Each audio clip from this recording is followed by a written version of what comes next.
¿Cómo están? Muy buenas tardes.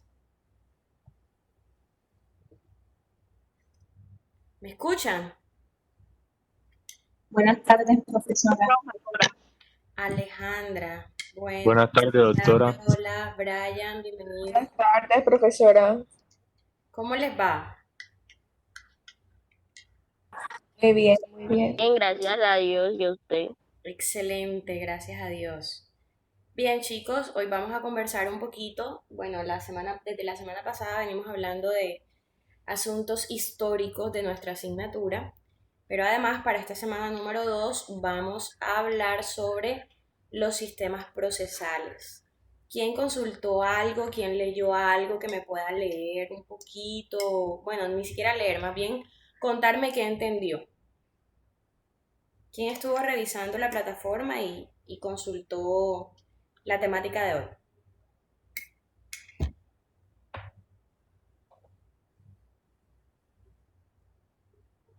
¿Qué han escuchado de los sistemas procesales? ¿A qué les suena? Doctora, si no estoy mal, sistemas procesales son los procedimientos que se deben llevar para realizar el proceso. Los sistemas son los procedimientos que se deben llevar para el proceso, dice Brian. ¿Quién tiene otra opinión? Gracias, Brian.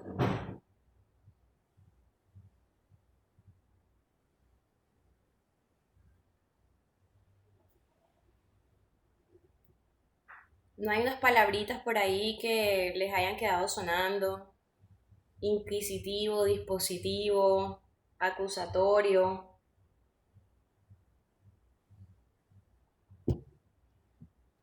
¿No? ¿Sí? Bueno, retomamos un poco lo que veníamos conversando en la clase pasada. La evolución del derecho ha ido de la mano con los cambios sociales, ¿cierto? Entonces vemos que en un primer momento, hace mucho tiempo atrás, el hombre finalmente aprendió dos sistemas de comunicación muy importantes. El habla, ¿cierto? La oralidad y la escritura. En ese primer momento, el hombre se comunicaba a través de la palabra, de los sonidos, de los gestos, ¿cierto? Hasta que finalmente pues llega la escritura, se dan las normas, se da la publicidad a ciertas decisiones por parte de las autoridades, porque el concepto de Estado también ha ido evolucionando, no siempre se llamó Estado, hablábamos de monarquías, de principados en algún momento, ¿vale? Entonces, de acuerdo a cómo nosotros en ese momento podíamos eh, de alguna manera dirigirnos como sociedad, ni siquiera como comunidad, sino sociedad, era que íbamos a desarrollar esos procesos. Pues dependiendo de las etapas de las que vamos a estudiar hoy, de las que vamos a hablar hoy más bien, de esa manera pues también se podía estructurar la realización de un proceso. El más antiguo de todos los sistemas procesales podría decirse que es el oral, el acusatorio. Está basado el acusatorio en el oral. ¿Por qué? Porque en aquel entonces, pues era a través de la palabra, de darnos a entender, ¿cierto? A través de ciertos lenguajes e idiomas que podíamos comunicar los hechos, que es lo que realmente averigua un juez dentro de un proceso. En ese sistema acusatorio era realmente muy primitivo, todo era con base en la oralidad. Hablábamos también de una determinación de los pueblos antiguos, naturales, seguramente con una idea muy arraigada a la noción de Dios o a la creencia de sus propios dioses, porque también habían politeístas, sobre todo en ese momento, hasta que efectivamente pues llega el cristianismo con la presencia de Jesús en la tierra y hay una mezcla, ¿cierto?, del poder de esa religión con el poder mismo del Estado. En ese momento se da la mezcla con el romano, el imperio romano. Entonces, antes de todo eso, pues decíamos, ya habían procesos judiciales, habían procesos jurídicos. Hay tres pueblos de los que nosotros podemos, en los que nosotros podemos apoyarnos para conocer cuál ha sido el avance jurídico y el tratamiento probatorio, procesal que se le daba a esos juicios. El primero era el griego, el segundo el romano y por último está el germánico, que es un poco más llamado a nuestra actualidad. vemos que sobre todo es una historia europea. La historia que se nos cuenta a nosotros viene de Europa hacia acá. Lo que pasaba en América, pues conocíamos o recordábamos más bien las nociones de esos pueblos originarios que seguramente fueron conquistados por Inglaterra, por España, por Portugal, en fin, dependiendo de qué área de Latinoamérica específicamente estemos hablando. Pues bien, los primeros procesos eran acusatorios, seguramente de carácter oral, muy teatrales, muy representativos en cuanto a la forma en que el cuerpo podía darse a entender. Les decía, hay unos pueblos que marcan ciertos márgenes, ciertos derroteros en cuanto a la realización de los procesos. Me refiero primeramente al griego, perdón. Me voy a referir puntualmente también a dos tribunales. En el primero estaba el Tribunal Heliástico, en donde estaba conformado por alrededor de 6.000 miembros y recibe ese nombre por la terminología o el origen mismo de la palabra y el momento en el que se realizaban las audiencias. En ese proceso se tramitaba, pues, obviamente todo de manera muy pública, en unas plazas públicas, de día, y por eso se llamaba heliástico, porque viene de la palabra helio, que significa sol. Entonces, cuando nosotros estudiamos eso, nos damos cuenta de que la comunidad intervenía directamente en la administración de justicia. Se podría decir que desde aquel entonces se hablaba de ese principio de publicidad. Pedro Luis ha abierto su micrófono. ¿Quieres comentarnos algo, Pedro?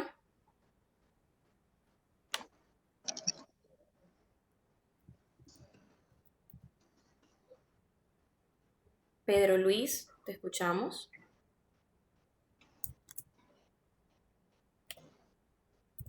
¿No? Bueno, continúo. Entonces, nosotros en aquel entonces, a ver, parece que Pedro mantiene su micrófono abierto. ¿Alguien le puede escribir a Pedro y decirle que tiene el micrófono abierto y que por favor lo cierre? Profe, dice que es el internet. Bueno, entonces yo te voy a cerrar los micrófonos aquí como yo pueda. En este otro no me deja. Pedro, si quieres te desconectas y vuelves a entrar un momentito. ¿Listo?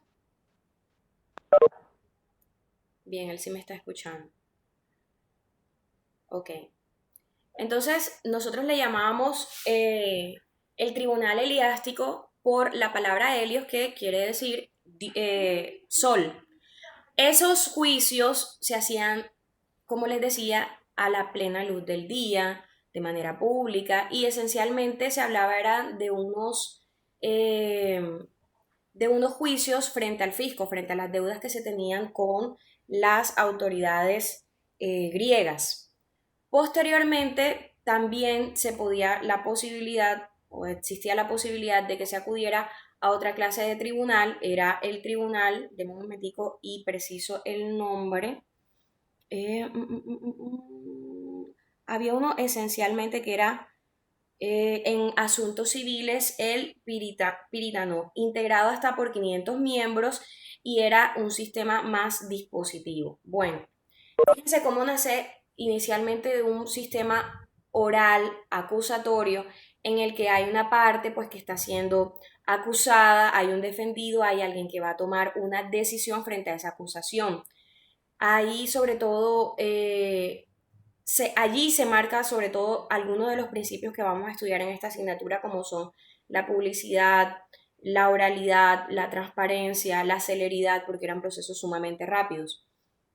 Dependiendo de la clase de proceso y de las competencias que se establecían en ese pueblo griego, sí, entonces podíamos decir cuál era el tribunal competente y de qué manera se desarrollaba el proceso. Listo, yo les voy a mandar unas diapositivas en donde está resumidito esto que les estoy diciendo. Después entramos a un proceso romano en donde inicialmente, para que a usted le dieran la posibilidad de acudir, ojo que ya estamos enfocados en la asignatura nuestra, aquí vamos a dar unas nociones generales del procedimiento, de los sistemas, pero siempre va a ser enfocado al área civil. ¿Listo? Luego en el proceso romano ya nosotros entendemos que se conoce una ley se debe recitar la ley ante el pretor, se hace una representación de estas leyes en donde se manifiesta pues cuál es el incumplimiento de estas obligaciones de las que se requiere apoyo por parte inicialmente del pretor y luego de toda un conjunto de jueces, ¿cierto? Entonces vemos cómo es importante iniciar con esta parte oral, cierto que sí se aportan unas pruebas ya de carácter escrito, pero luego volvemos a esa intervención en audiencia que también se hace de manera oral. Hasta allí hemos encontrado esa clase de procesos.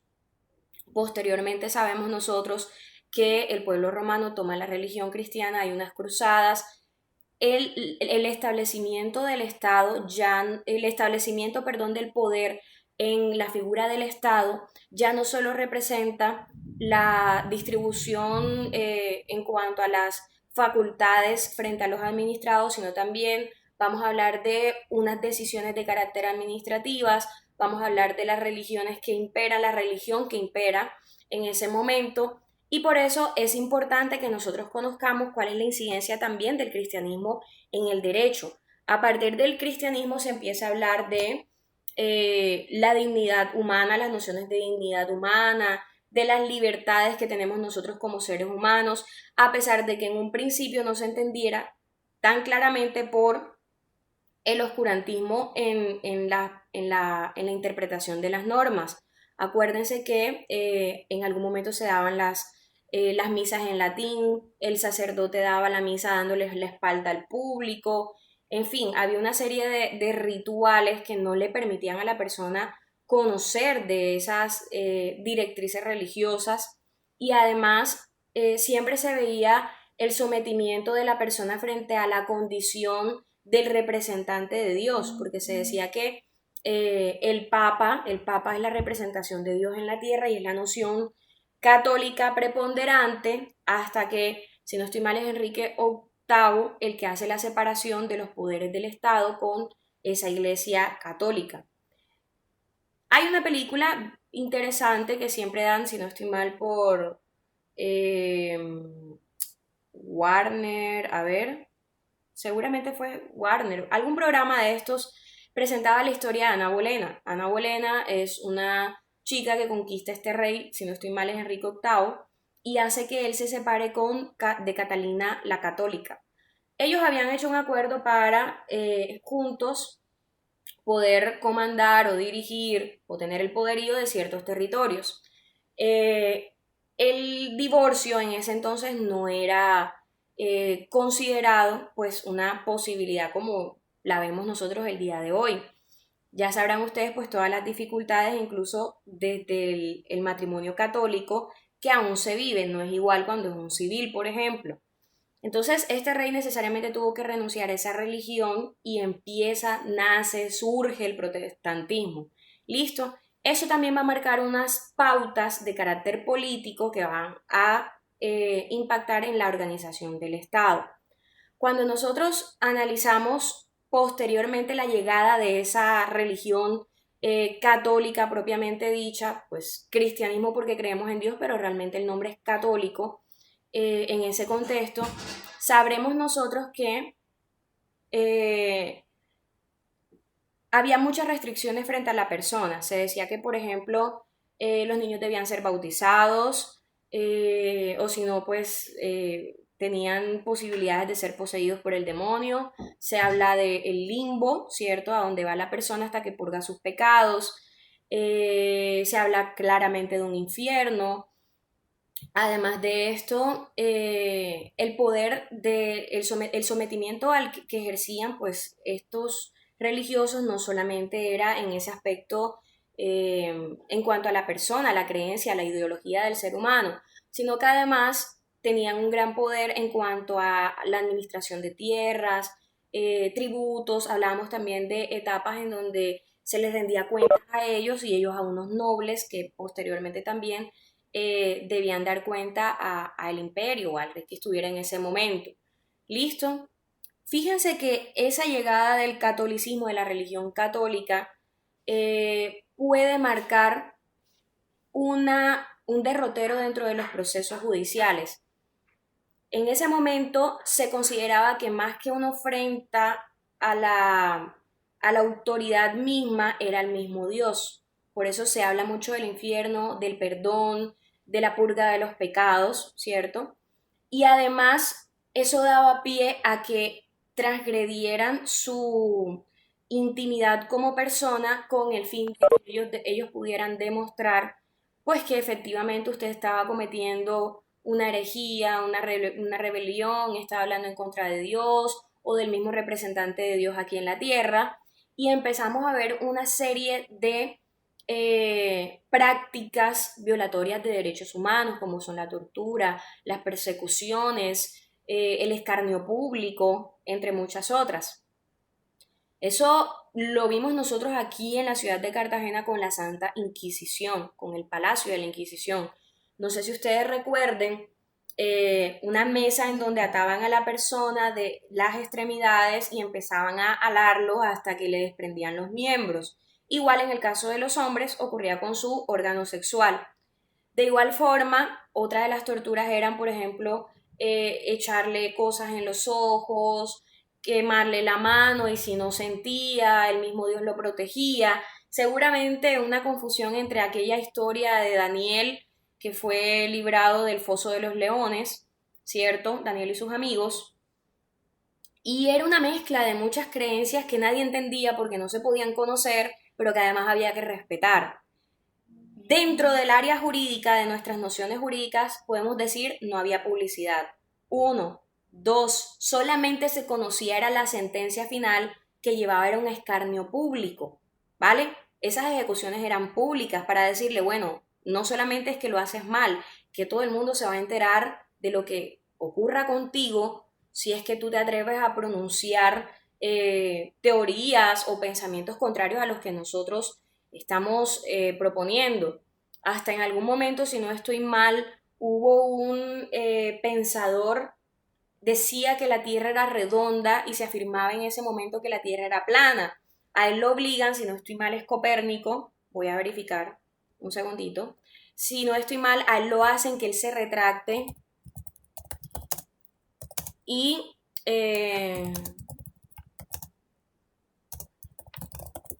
porque lo estaban ya empezando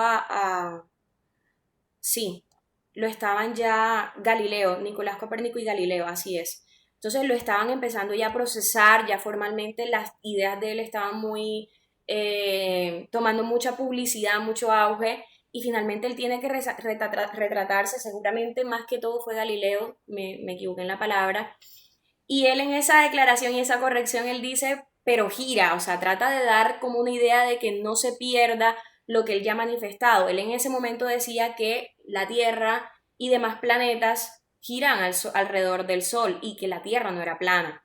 Entonces miren cómo había una coerción frente incluso al pensamiento humano. Se hablaba de que en esa época había un oscurantismo, que es otra de las formas de hablar de las diferentes etapas de la historia de la humanidad. Entonces, en ese sistema inquisitivo, les hablaba primero del acusatorio, luego les hablo del inquisitivo, vemos que no hay garantías para los procesados, ¿cierto? No hay un respeto mínimo por la contradicción, por la defensa, no hay un sistema probatorio claro, no hay una interpretación, un análisis probatorio claro, no hay un sistema de valoración de la prueba, que es otra cosa distinta, no había publicidad en el proceso, era eminentemente escrito, ya la última fase en donde ya se dicta como una sentencia o un pronunciamiento formal, es que vamos a conocer en qué se basaban esas acusaciones. Si se dan cuenta, no era para nada garantista es la palabra. Luego empezamos a hablar de las revoluciones constitucionales y también del desarrollo de la noción de Estado. En aquel entonces, cuando todavía estaba muy preponderante el poderío de la iglesia, de los monarcas, del absolutismo mismo, pasamos entonces a un Estado liberal. Ello con base en unas revoluciones y marca un derrotero, por ejemplo, la Revolución Francesa, si no estoy mal, fue en 1789, en donde el resultado posterior es la Declaración de los Derechos Humanos. A partir de ello, se habla de la dignidad humana. Después de este Estado liberal viene el Estado constitucional. En ese Estado constitucional se dice, bueno, hay que darle un respeto mínimo al hombre, hay que garantizarle algunas cosas, ¿cierto? Unos derechos mínimos que no van a ser dependientes pues del país o la nación en donde esté, sino que son en general para la humanidad. Así poco a poco pues van promulgándose las distintas constituciones. En algún momento pues por el tema de la conquista se hablaba de la Nueva Granada, de la independencia, cierto, de los diferentes países hasta que nosotros llegamos a la República de Colombia. La anterior era una constitución de carácter centrocentrista, o sea, el Estado era el centro de la legislación, de la protección, porque si nuestro Estado está bien, pues todos los administrados vamos a estar bien. Eso daba la noción de que primaba el interés estatal porque representaba además el interés de lo particular, ¿cierto? Esa es una noción que se desarrolla desde el Estado liberal. Empieza a hablarse del derecho a la propiedad privada. Antes todo era de los reyes, de los clérigos, usted no tenía nada, ¿cierto? Pero con el tema de la... Deme un segundo, se me escapa ahora mismo la palabra. Un minuto.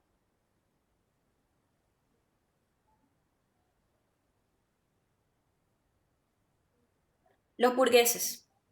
Cuando empieza a hablarse de la revolución, vemos que los precursores son los burgueses. Los burgueses, uno tiene la noción como que el burgués es el más alto, un estrato especial, y no, realmente eran unos comerciantes que veían y defendían la forma en que ellos podían comerciar y desarrollarse económicamente hablando. De allí a que posteriormente en el Estado liberal se hable sobre todo de unas libertades mínimas del ser humano.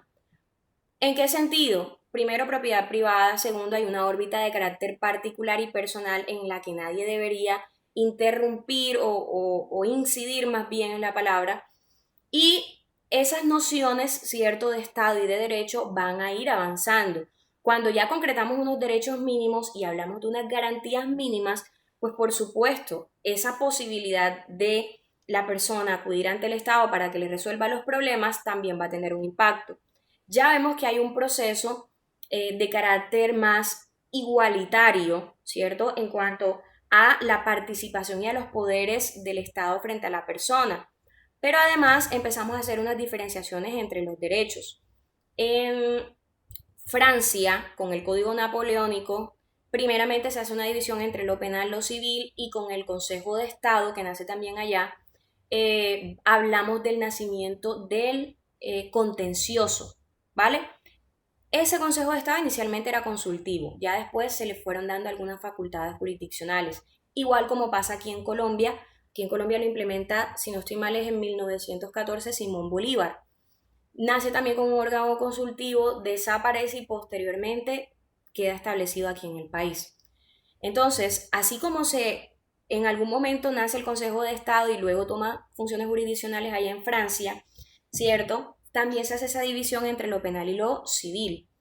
De Francia se toma ese código en Chile y quien lo adapta es el señor Andrés Bello, y luego aquí en Colombia se toma ese código civil que en estos momentos está siendo modificado. Desde ese momento se empiezan a hablar de esas garantías y no solamente desde la palabra escrita, sino desde la efectividad. Se habla de un derecho a la defensa, a la contradicción, a la publicidad, se habla de unas presunciones que tiene el indiciado para poder defenderse dentro del proceso penal también. Se dice que no puede ser juzgado dos veces por el mismo delito. Hay una presunción de inocencia en cuanto a que si la fiscalía no logra demostrar que de verdad cometió el ilícito, pues no se va a poder hacer nada. Esa persona hay que dejarla en completa libertad y no se puede volver a juzgar por los mismos hechos además. ¿Listo? Entonces ya salimos de ese proceso inquisitivo, ya tenemos unas garantías procesales y se va a volver al sistema acusatorio en derecho penal. Pero en el civil vamos a hablar de una mixtura entre el proceso inquisitivo y después entre el proceso dispositivo. Ya les hablo de eso. Permítame un momentico, por favor.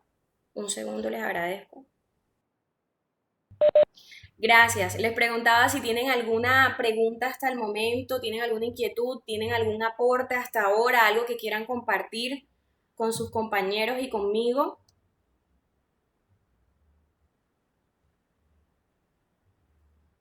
¿Tienen dudas? Hasta ahora entendieron bien el sistema acusatorio, luego el sistema inquisitivo y ahora vamos a hablar del dispositivo, ¿vale? Todo claro, dice Luisana. Bueno, cuando llegamos a este proceso dispositivo, se dice que son las partes las que tienen esa posibilidad, ¿cierto?, de darle la certeza al juez, de llevarle la prueba, de decir, oiga, es que no es como está diciendo fulano, es que lo que realmente pasó fue esto y yo lo voy a demostrar con determinadas pruebas. Hoy nosotros a esas determinadas pruebas le vamos a llamar medios probatorios, para que vayan aprendiendo la terminología. Entonces, en ese momento se le da la posibilidad a la persona de que se defienda, de que aporte las pruebas, de que contradiga. Ese es el proceso dispositivo. ¿Por qué hablo yo que hoy hay una mixtura? Porque es que además el juez también tiene una posibilidad muy clara de intervenir en el desarrollo de este proceso. ¿Cómo así? Si nos volvemos al inquisitivo, veíamos que el juez se encargaba de acusar, de juzgar y de recaudar pruebas. O sea, a mí lo único que me tocaba como procesado era esperar una sentencia. No podía hacer más nada. Y además, someterme a todas las torturas. Se me está yendo la luz, está espabilando todo esto. ¿Me escuchan? ¿Me ven? Bueno, parece que fue algo muy cortico. Está espabilando. Sí, profe, sí se la escucha. Todavía se le escucha. En mi casa está espabilando todo. Parece que se me fue a ir la luz. Bueno, ya saben que si hay alguna falla es por eso. Bien, entonces miren lo que nos quedó de ese inquisitivo. El juez todavía tiene la facultad de pedir que se practiquen unas pruebas aunque las partes no lo hayan pedido. Esas son las llamadas pruebas de oficio, ¿vale? El juez no tiene la obligación de quedarse con esas pruebas que le trajeron las partes. No, porque es que a él no lo han convocado, ¿cierto?, como administrador de justicia, a que conozca unos medios de prueba y ya. A él lo han convocado a que con base en la certeza de su análisis, ¿cierto?, probatorio, a partir de un análisis probatorio, él pueda con seguridad decir, esta persona tiene el derecho o esta persona es inocente de la obligación que se le acusa, ¿vale? Entonces a él le piden, más allá de que participe en un proceso, que lo dirija y que lo dirija para que finalmente pueda tomar una decisión de fondo, no solamente quedándose en el aspecto probatorio, no, tratando de llegar a la verdad verdadera de la que se habla dentro de los procesos o la verdad material, ¿vale? Entonces, fíjense que él no es un convidado de piedra, él tiene unas facultades, pero esas facultades las va a activar siempre y cuando se dé cuenta de que las partes han sido diligentes en el momento de recaudar las pruebas. ¿Cómo así? El juez puede oficiar, por ejemplo, a una entidad para que aporte la información que a él le interesa conocer, si y solo si la parte que necesite esa información previamente la solicitó y no le contestaron o no le respondieron de fondo.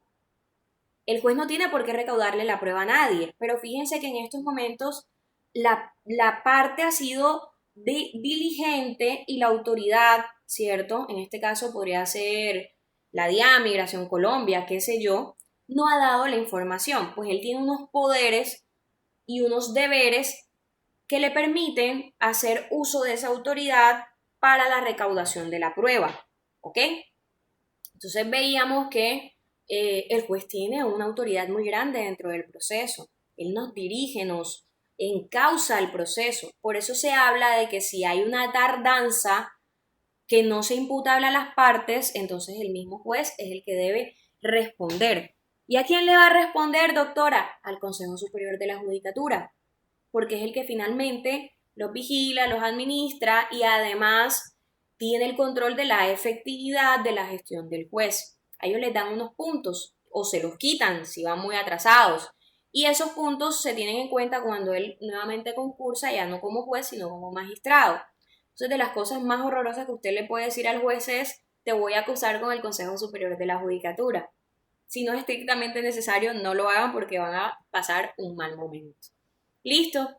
En este sistema acusatorio también hablamos de, fíjense, sistema acusatorio no, de este sistema mixto también hablamos de que hay oralidad, ¿cierto? Pero no hemos dejado ese proceso escrito.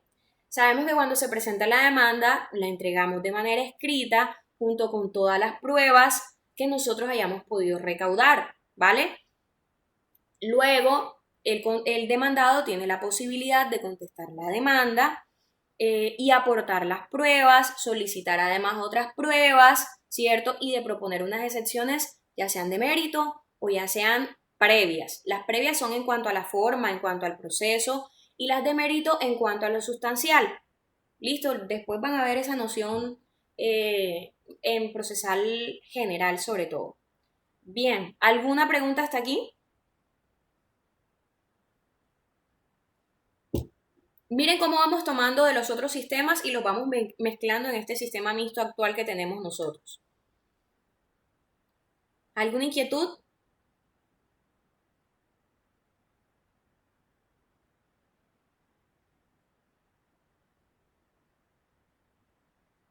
Bien, ¿qué más encontramos en este sistema mixto? Se habla de publicidad. El aspecto de la publicidad, bueno, más adelante vamos a ver ese principio, pero les digo, tiene dos aspectos. Uno, en cuanto a las personas que intervienen en el proceso, tener la posibilidad de conocer qué ocurre, qué presentaron, quién escribió, qué pidieron, ¿cierto? Y uno externo en el que la comunidad misma puede conocer qué es lo que pasa, porque de esa manera se orienta en su comportamiento. Ya tú sabes que si esto lo conceden y esto no, pues no lo vas a pedir y no vas a hacer ningún esfuerzo para concretar esa solicitud, ¿cierto? Entonces, fíjense cómo del proceso oral tomamos la publicidad en cuanto a toda la comunidad, ¿cierto?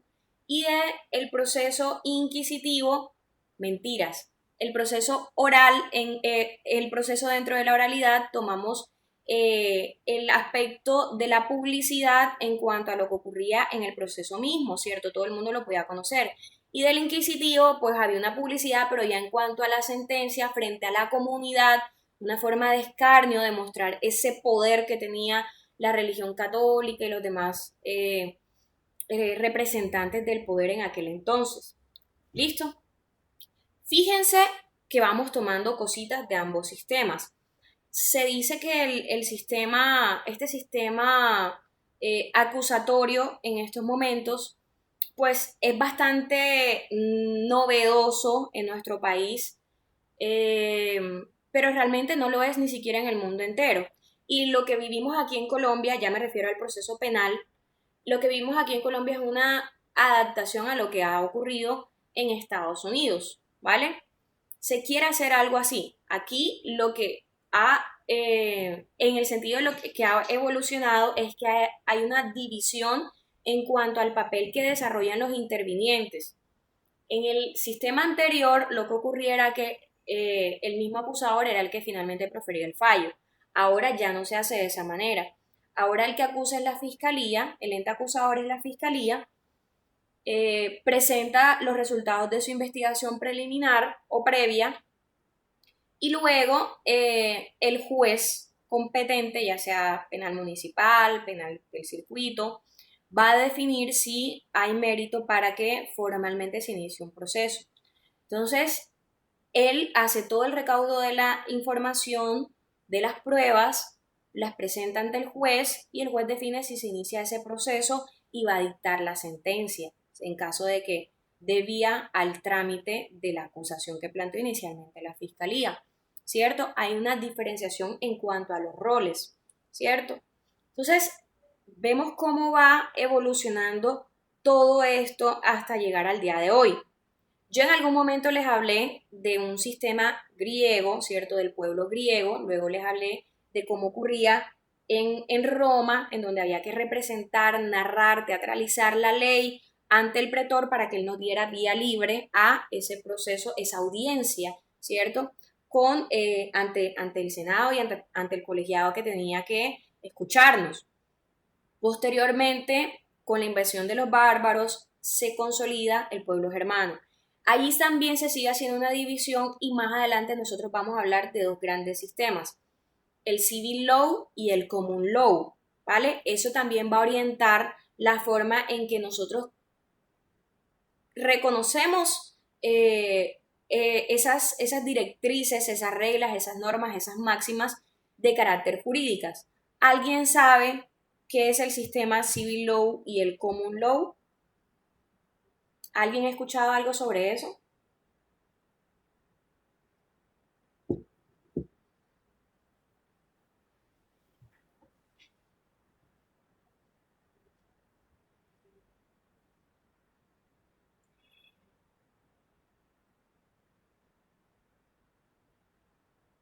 ¿No? ¿Sí? ¿Están callados?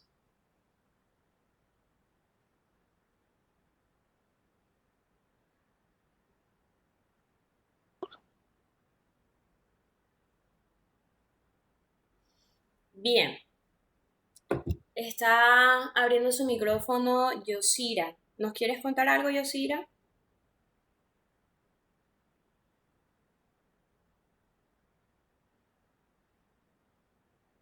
Sí, no.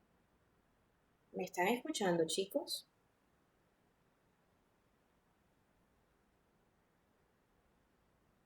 Bien, como un previo, entonces, para la próxima clase,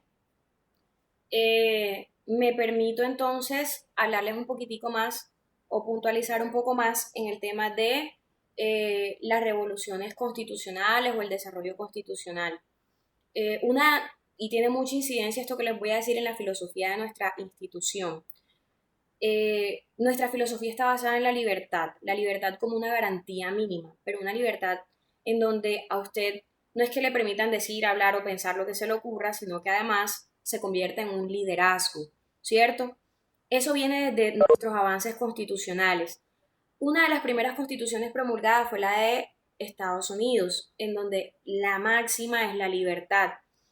Fíjense cómo esa libertad a partir del Estado liberal empieza a concretar, ¿cierto?, unos derechos básicos para el ser humano. Entonces, vemos que a partir de esas nociones constitucionales, a nosotros se nos van a establecer unas garantías dentro del proceso. Yo les decía en la clase pasada que el fundamento de nuestra asignatura y casi que del resto de las áreas de derecho procesal que vamos a ver es el artículo 29 de la Constitución Política. Otra vez les recuerdo sencillamente que debe haber un sistema en donde se establezca que es un delito, que es una transgresión, o sea, a usted lo van a juzgar por algo que la ley dice que debe juzgarlo, ¿cierto? Pero además le deben decir cuál es el procedimiento. Eso en materia penal se llama tipicidad. Aquí nosotros hablamos de las reglas procedimentales. Hay unas nociones muy básicas que usted debe ir conociendo desde este momento. El proceso, ¿cierto? El derecho procesal va a ayudar a que se declare o se concrete el derecho sustancial.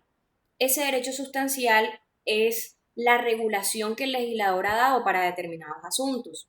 Entonces yo les decía, en el Código de Napoleón, que creó él allá, que fue tomado en Chile y posteriormente adaptado aquí en Colombia, se hablaba de, por ejemplo, el contrato de compraventa, algunas nociones de familia, de sucesiones, incluso de también las transacciones, las conciliaciones, de todo eso hablaba de manera general. En aquella época se hablaba, por ejemplo, de algunas multas en pesos oro, en fin, nociones muy, muy antiguas, ¿cierto? Ese es el derecho sustancial, la norma que a nosotros nos dice, bueno, este es un derecho, esta es una prohibición o esta es una sanción que se te puede imponer si tú no cumples con las obligaciones que la misma ley te trae. Ese procedimiento lo que busca es que se declare ese derecho sustancial, ¿vale? Pero nosotros debemos saber que hay unas reglas de comportamiento cuando ya acudimos a la administración de justicia para que se haga esa declaración efectiva, sea real, sea conforme a lo que ha ocurrido en la realidad. En el proceso nosotros venimos a revivir, ¿cierto?, los hechos que han ocurrido, las situaciones que van a permitirle determinar al juez quién tiene la razón frente a la reclamación que se ha presentado. Entonces, nos damos cuenta inicialmente de que es necesario que se cumpla con un requisito básico, que usted haya intervenido de manera sustancial en una relación o en un conflicto, ¿vale? Yo te arrendé mi casa, tú no me has pagado. Ahí hablamos de que hay una relación sustancial como en medio de un contrato, ¿cierto? En donde hay un arrendador y un arrendatario, ¿vale? Y entonces decimos, bueno, ¿por qué el señor de la esquina que tiene una tienda tiene que intervenir en este proceso? No. A ese primer análisis nosotros le vamos a hablar presupuesto procesal. ¿Quién tiene vocación de acudir a un proceso? Es el primer análisis que se hace, ¿cierto? Porque no es justo que se le endilgue una obligación a alguien por la solicitud de una persona que no tiene nada que ver en medio de una situación que se ha ventilado ante el administrador de justicia. Eso como primera medida. Además de ello, se hace un análisis frente a la disposición del derecho. Por muy mal que le caiga, que le parezca a mi mamá, el esposo que yo me he conseguido, por ejemplo, ella no puede pedir mi divorcio. La única que lo puede pedir soy yo. Y en el caso de mi esposo, pues no podrá ser su mamá, mi suegra, sino que será directamente él el que puede pedir el divorcio. A eso nosotros más adelante lo conoceremos como unos presupuestos procesales. ¿Por qué les hablo yo de todo esto? Porque es que eso va a marcar un derrotero dentro del proceso. Le va a dar a usted una posibilidad de controvertir el mismo proceso, ¿ya?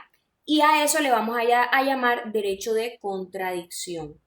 Cuando usted tiene nociones claras frente a lo que está pasando dentro de su proceso, y vuelvo al tema de la publicidad, usted podrá atacarlo y podrá atacarlo por cuestiones de forma, ¿cierto? ¿Quién puede intervenir? ¿Quién no puede intervenir? ¿Quién es el juez competente? Y por cuestiones de fondo. Yo a usted nunca le he arrendado. Quien la arrendó fue un primo que estaba allí y me permitió vivir. Yo no tengo por qué soportar el peso de esta demanda. ¿Se dan cuenta? Entonces, todas esas posibilidades de que usted intervenga, de que usted lo escuchen, le va a dar la noción, la idea de cómo comportarse dentro de ese proceso. Y volvemos a lo que decíamos en en el artículo 29 de la Constitución. Usted debe saber cómo se va a tramitar su proceso, cuáles son las etapas y qué posibilidades tiene frente a cada una de ellas. ¿Listo? Además de ello, decíamos, el proceso es sobre todo de carácter oral. Hay una primera etapa que debe ser sumamente corta. ¿Listo? En esas etapas, decíamos, solamente al principio se entrega la demanda con todas las pruebas. En contestación, el demandado se opone, ¿cierto?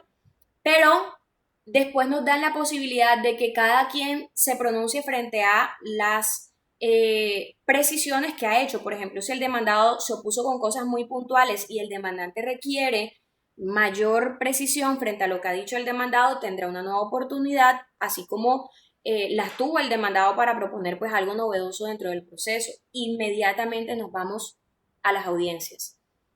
En esas audiencias se va a definir todo. Empezamos analizando si todo el trámite escrito llevado hasta ese momento está ok.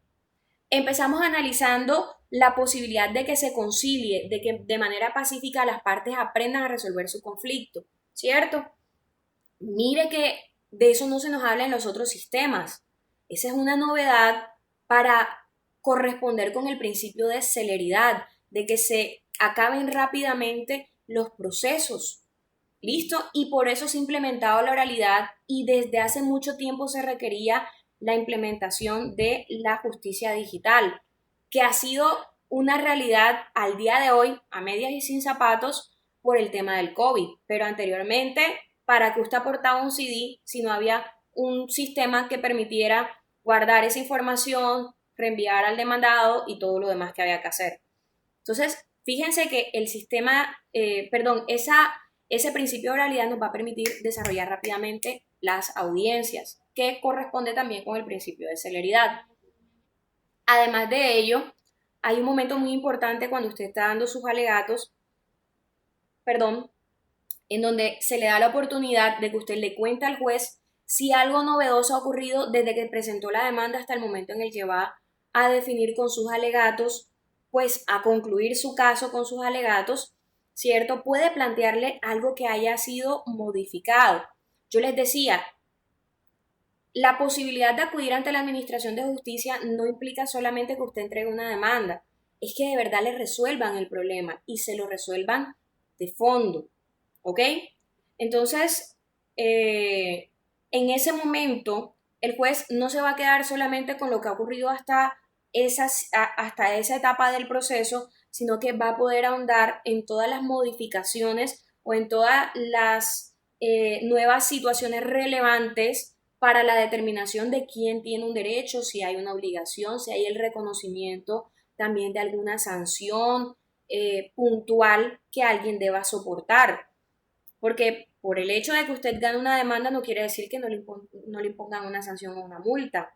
Eso también podría ocurrir. A veces no todas las sentencias son completamente favorables y se los cuento porque lo he visto muchísimo en los procesos, ¿vale? Entonces, no solamente hablamos de la noción de unos principios que están arraigados al trámite procesal, sino que además se le pide un comportamiento específico a las partes, se le pide un comportamiento honorable a las partes. Yo les decía, el hecho de que usted gane una sentencia no quiere decir que salga completamente victorioso o que no sea merecedor de unas multas por su comportamiento, porque de pronto usted fue negligente o ni siquiera negligente, en algún momento estuvo dilatando el proceso, en algún momento presentó una solicitud que no era conforme a la ley o presentó una solicitud excesiva frente a los derechos que usted realmente tenía. Más adelante, cuando veamos, por ejemplo, la presentación de la demanda, se darán cuenta de que antes se decía pida lo que más pueda, que algo de ello se le concederá. O sea, entre más pida, más se le da. Era lo que hacían los abogados antes. En estos momentos eso no se puede hacer porque estamos hablando de que se falta a la lealtad procesal, a la honorabilidad de la justicia. Tú ¿cómo puedes pedir el cumplimiento frente a algo de lo que realmente no tienes derecho? Puede que tengas derecho a esto, pero si pides esto ya estás mintiendo. Y el código habla de una sanción. Por eso yo les decía, no es solamente la aplicación de las normas, la atención de los principios, sino que desde el punto de vista axiológico se mira el valor, ¿cierto?, moral del comportamiento de las partes y de los apoderados. Hay un juramento estimatorio que se utiliza para que usted solicite unos perjuicios o unos frutos que debió percibir y que no lo recibió por el incumplimiento de otra persona o a causa del daño que le causó a alguien más, ¿vale? Ahora, eso es muy aparte de su pretensión, o sea, puede que su pretensión sea reintégreme el bien, pero además págueme estos perjuicios. Cuando hablamos de juramento estimatorio, vamos a pedir en esa parte los frutos, los perjuicios y demás cosas que se detallan en el código y que con más calma las vamos a encontrar. Esa petición adicional o por aparte debe estar probada, porque si usted pide una cosa y entre lo que logra probar hay una diferencia de más del 50%, usted va a ser merecedor de una multa. ¿Qué quiere decir eso? Que nuestro proceso judicial no va a corresponder únicamente con la norma constitucional, ¿cierto? Con los principios que ya vamos a ver la próxima clase, con las normas, ¿cierto? Sino que se ve desde un punto de vista social en donde se aspira a que cada proceso marque a la persona que interviene en él y que le enseñe cómo comportarse, cómo resolver sus conflictos de manera pacífica. Ya no se pudo a través de una conciliación, vamos a hacerlo acudiendo a la Administración de Justicia, ¿cierto? Pero además, aunque estemos en medio de una litis, de un conflicto, también debemos comportarnos de manera honorable, honesta, sincera, porque si no, el juez debe, porque tiene un poder superior a nosotros como parte, enseñarnos cuál es ese comportamiento de carácter social y dentro de un proceso, ¿vale?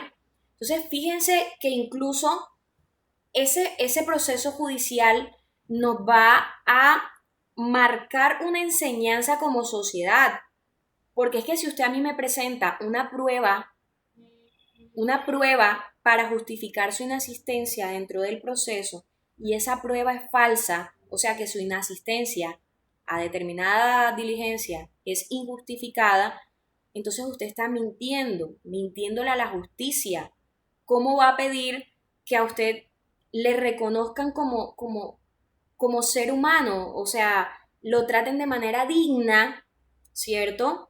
Y correspondan con las obligaciones, respeten las obligaciones que se hicieron con usted cuando usted le miente de frente a la Administración de Justicia. Pues no pasa casi nada.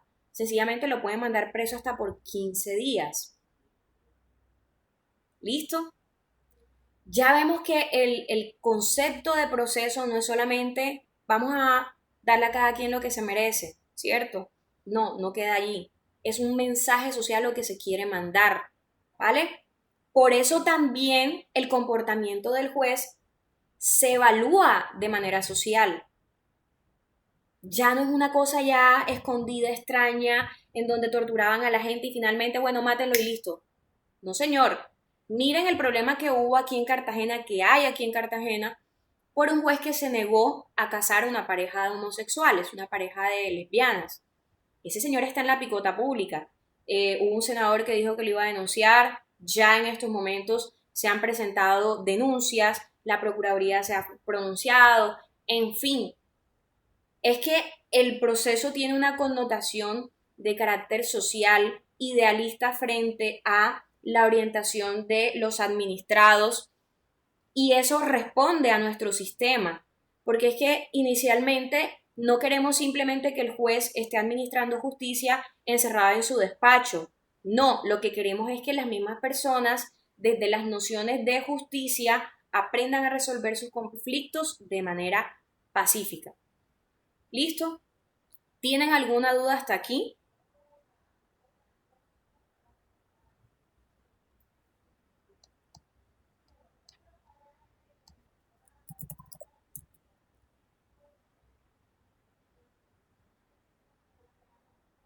¿Alguna pregunta?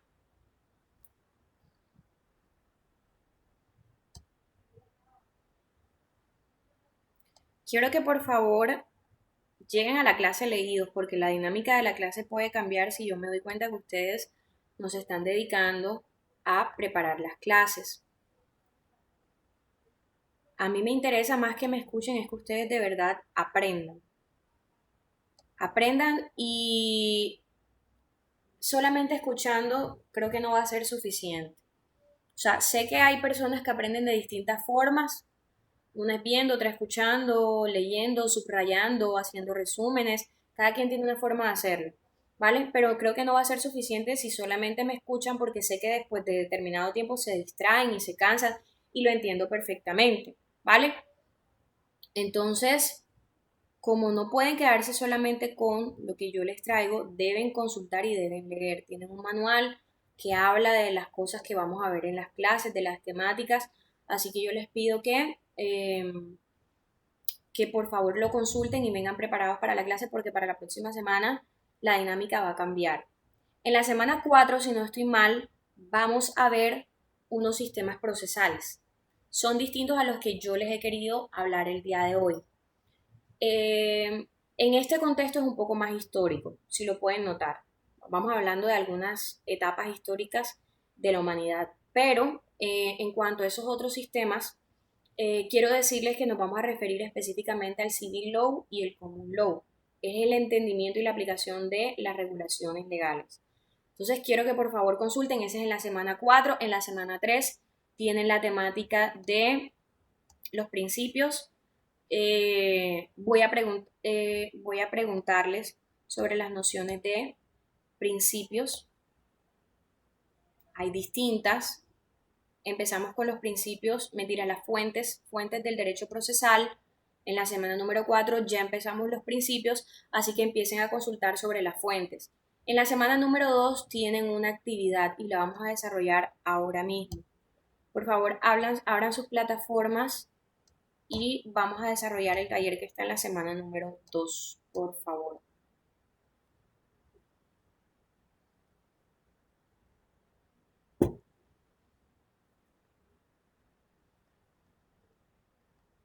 Quiero que ustedes establezcan hoy unos grupos de trabajo y los van a mantener en el resto del semestre.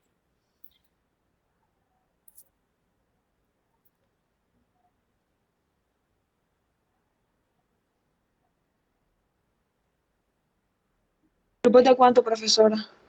Eso voy a ver, dependiendo de qué es lo que les estoy pidiendo. Les estoy pidiendo una línea de tiempo en donde describan la historia del derecho procesal y se evidencie los sistemas procesales de los que hablamos en clase, ni siquiera los existentes porque tendrán que referirse específicamente a dos. Entonces, simplemente quédense con la línea de tiempo de la historia del derecho procesal y además donde vamos a evidenciar una diferencia entre los sistemas procesales. A ver, la presente actividad debe ser desarrollada de manera grupal de acuerdo a los equipos previamente conformados y vamos a conformar los equipos que se van a mantener en el resto del semestre. Les pido que por favor... Profesora, disculpe, Sí, ¿de cuántos son los grupos? sí, ya estoy verificando eso en Elisa. A ver si ya me arroja cuántos son los integrantes en esta asignatura.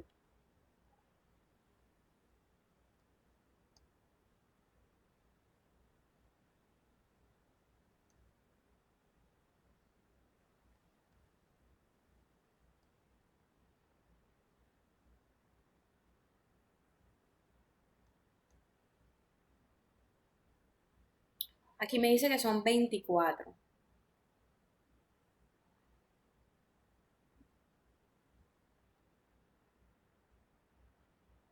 ¿Quién es la monitora en este salón?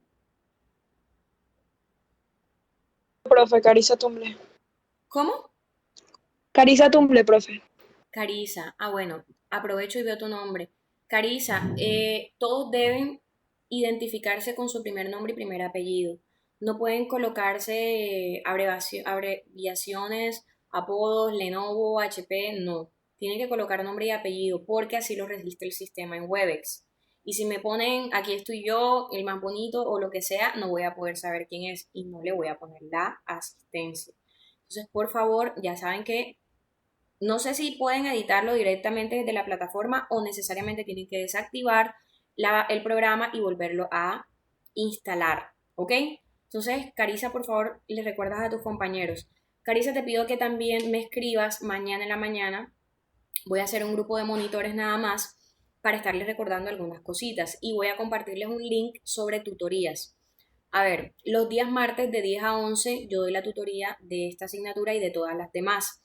Entonces, a las 10 en punto yo inicio mi tutoría, empiezo con debido proceso y le voy a dar un recordatorio de lo que dimos en la clase anterior, si hay alguna actividad pendiente y todo lo demás. O sea, le voy a dar el resumen de la clase en el sentido que le voy a dar a explicar qué fue lo que se hizo. No es que vaya a repetir la clase porque en una hora para darle tutorías a todos los salones, pues no voy a poder repetir ninguna clase. Listo, solamente quiero dejarlo ubicado.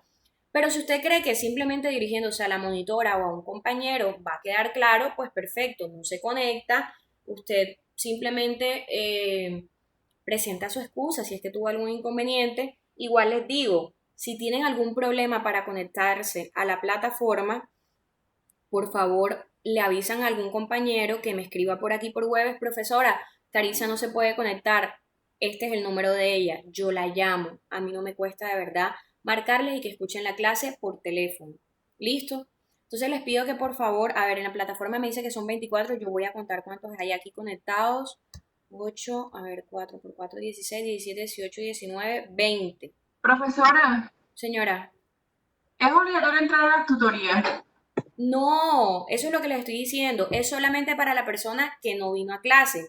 O la persona que estando en clase, pues algo no entendió, no le quedó muy claro, o no sabe cómo desarrollar la actividad en plataforma. Eso puede ser, o sea, como un complemento de la clase. Pero no tienen que asistir a la tutoría, es solamente el que crea que la necesita. ¿Listo? Martes de 10 a 11. Voy a crear un grupo con los monitores y les paso el link de esa tutoría que se va a dar solamente los martes de 10 a 11 de la mañana. ¿Listo? Me aparecen, si no estoy mal, 20. 4 por 4, 16, 17, 18, 19, 20 estudiantes. Carisa, ¿crees que falte alguien? Colabórame, porfa.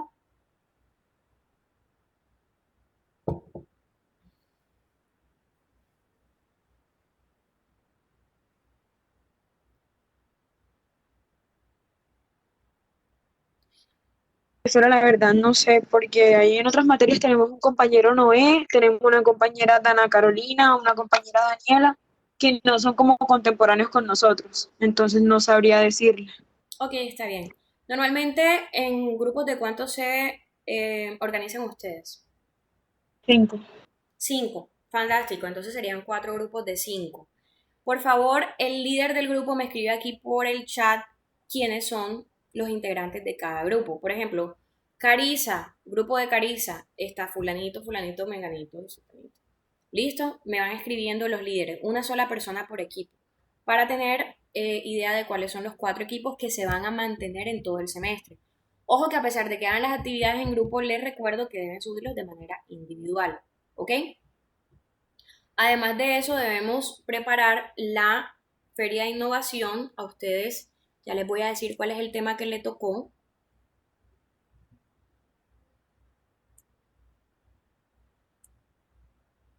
No la escucho nada. Que además de la actividad de esta semana, recuerden que tienen que desarrollar la feria de innovación, ¿vale?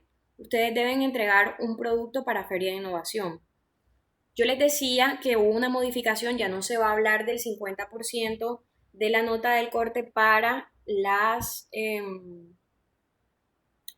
para el parcial, sino que va a ser del 35%, 15% va a ser para su feria de innovación, 35% para la actividad de plataforma por corte y un 15% de apreciativa.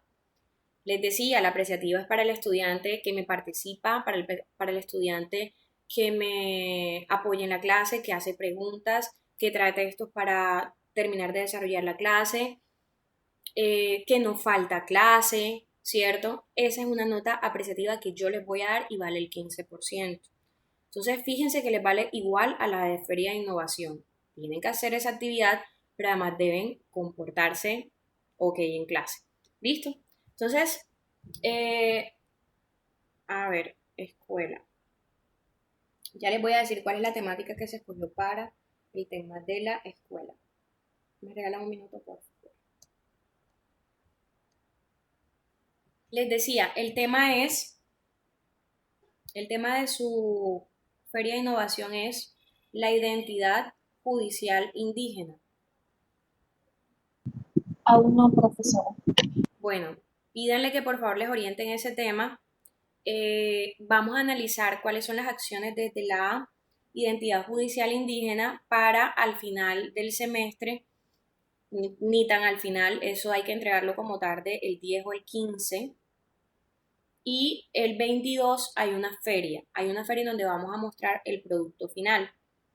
¿Cuál va a ser nuestro producto final? Un mapa de ideas, pero quiero que sea una cosa muy bonita, muy interesante. He propuesto que sea un mapa de ideas para que ustedes puedan recordar rápidamente cuando lo vean de momento. El mapa de ideas es sencillo, usted coloca el título en el centro y de ahí se desprenden palabras claves, que cuando usted ve eso más las otras palabritas que le rodean, va a comprender rápidamente, a recordar las nociones de lo que usted vio.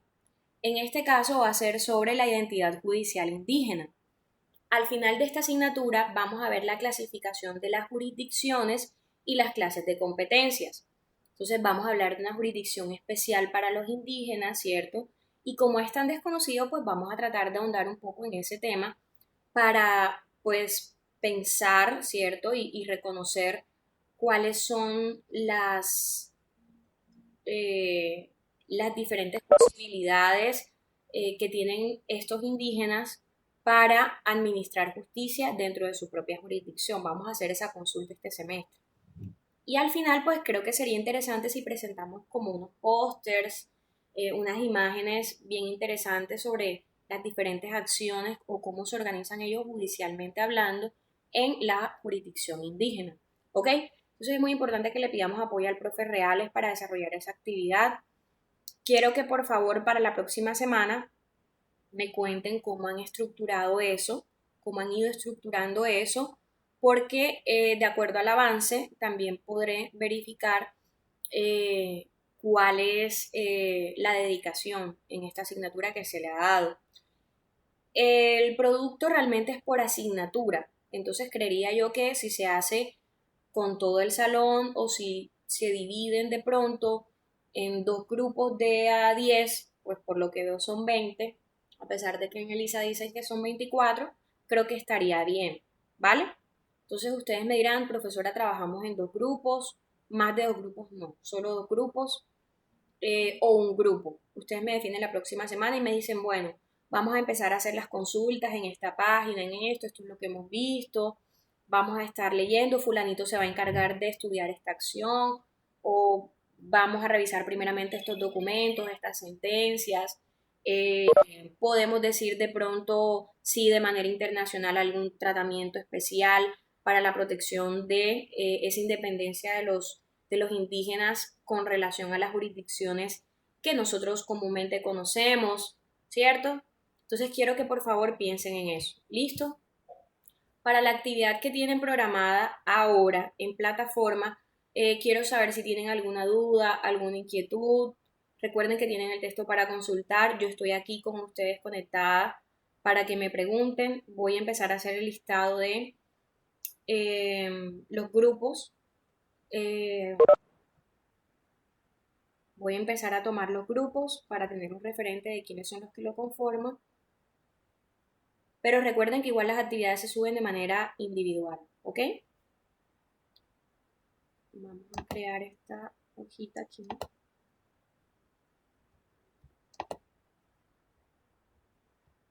Una pregunta, Sí, Asira, cuéntame. se me cortó la señal. Eh, la línea de tiempo debemos montarla hoy antes de que se finalice la clase. O La idea es que ustedes la desarrollen en clase. Primero porque pues acaban de escuchar todas las nociones. Segundo porque tenemos tiempo. Lo que quiero es que no se sobrecarguen cuando terminen las clases y terminen diciendo, tenemos 10 trabajos que hacer, esta virtualidad. Miren que tienen el espacio en clase. Por favor, pónganse de acuerdo. Yo sé que ustedes son bien creativos. A veces simplemente me entregan un link en donde van desarrollando poco a poco su mapa conceptual a través de unas páginas, ¿cierto? A través de unas plataformas. Eso lo pueden ir haciendo. Entonces pueden decir, el grupo es de 5 personas, tú te dedicas a este sistema, tú te dedicas a este sistema, tú al otro y yo al otro. O sea, por lo menos quiero que empiecen a conversar para realizar el trabajo.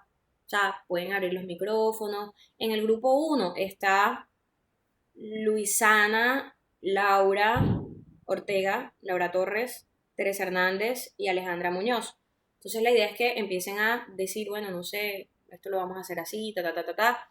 Ya, no les pido que acaben el trabajo, pero si lo pudieran terminar antes de que se acabe la clase sería fantástico. ¿Vale? Yo voy tomando apuntes de la organización que ustedes me están pasando por aquí.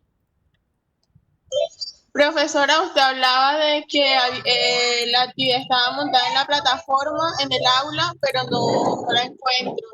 Listo, entonces voy a compartir pantalla.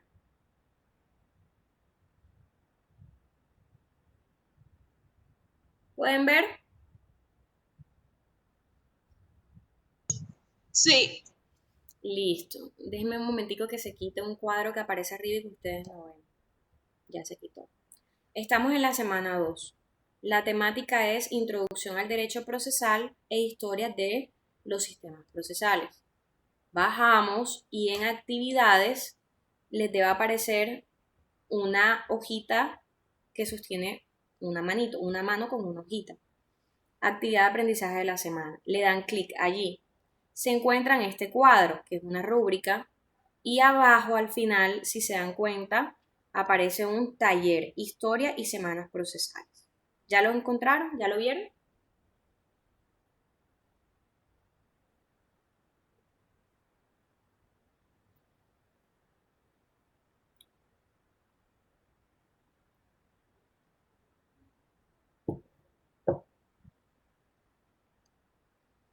¿Sí lo ven?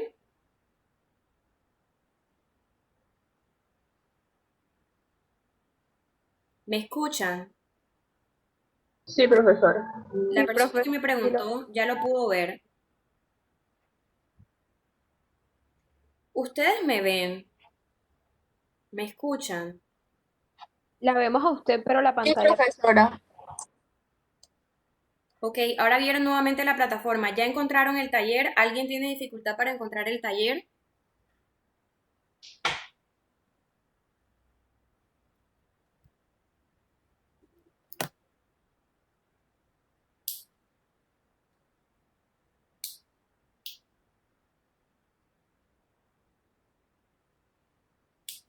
Bueno, voy a copiar entonces los grupos. Parece que ya ustedes ubicaron el taller correctamente. Voy a quedarme con los grupos que han establecido el día de hoy.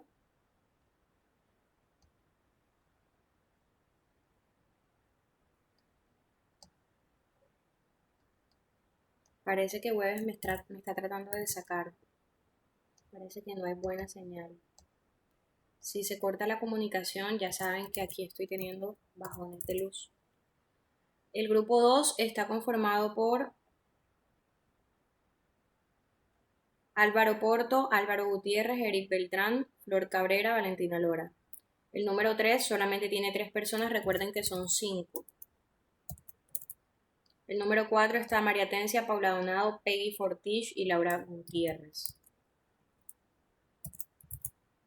Carissa Tumble, Carissa, tú vendrías siendo como el grupo 5. Carissa Tumble, Pedro Invet, Cristina Pérez, Brian Barbosa y Nelson Utria. Ok.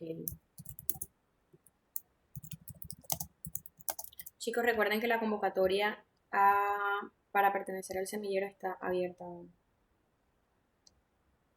Les hacen descuentos, reconocimientos institucionales, en fin. Aprenden a investigar, que eso es importante. Escriban al correo de investigaciones y allí van a tener información. Listo, entonces tenemos 1, 2, 3, 4, 5, 6, 7, 8, 9, 10, 11, 12, 13, 14, 15, 16, 17, 18, 19, 20, 21 personas. Parece que todos están ya en los grupos.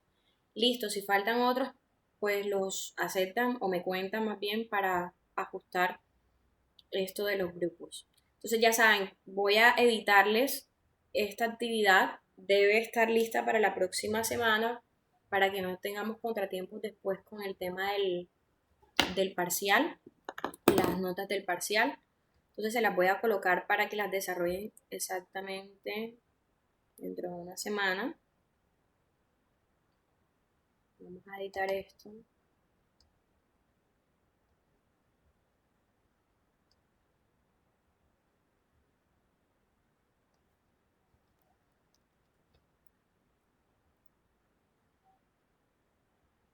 Tienen una semana exactamente, es hasta el 11 de septiembre.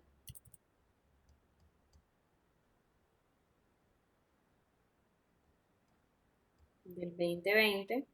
Por favor, me confirman en un momento si se actualizó la fecha de entrega. Les agradezco. Tienen exactamente hasta las 23:59 para entregar. ¿Ok? No modifico fecha de entrega. Si tiene alguna dificultad, por favor me avisa a través de su monitora más bien. 11 de septiembre del 2020 a las 23:59. Todos lo suben de manera individual, ya saben. Les voy a dar la máxima capacidad para que suban su trabajo. Por favor que sea en Word, les agradezco. Y listo. Ya ahí debió verse la diferencia. Chicos, los voy a dejar. Por favor, hablen entre ustedes para que puedan desarrollar la actividad. ¿Están escuchando? Hola, ¿me escuchan? Señora. Sí, profesora. ¿Me estaban escuchando ahora? Sí. Sí. Todo lo que les he dicho. Es que encuentro mi Sí. micrófono cerrado y la cámara también. Yo no hice eso.